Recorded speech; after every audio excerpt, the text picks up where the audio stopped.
Вечернее время на перекрестке улиц Прудовая и Юбилейная в деревне Воровая Якшур Бодинского района Удмуртии в ходе осуществления контроля за дорожным движением внимание сотрудников ДПС привлек автомобиль ВАЗ-2114, водитель которого, увидев полицейских, резко свернул на другую улицу. Стражам дорожного порядка подобное поведение водителя показалось странным. Экипаж ДПС последовал за данным автомобилем. 2114, примите вправо, остановитесь.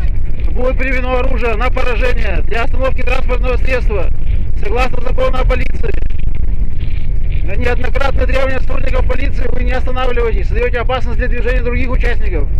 Примите вправо.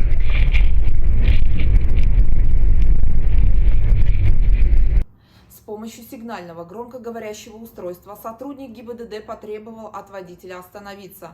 На неоднократные требования об остановке водитель ВАЗ-2114 не реагировал, двигался с превышением скоростного режима, создавая угрозу для жизни и здоровья участников дорожного движения.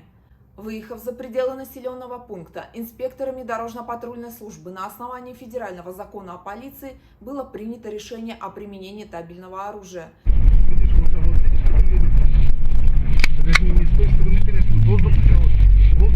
Да я понял.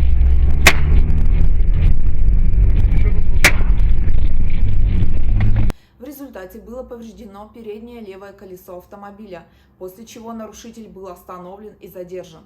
За рулем оказался 61-летний мужчина, у которого имелись признаки алкогольного опьянения, однако от прохождения медицинского освидетельствования он отказался.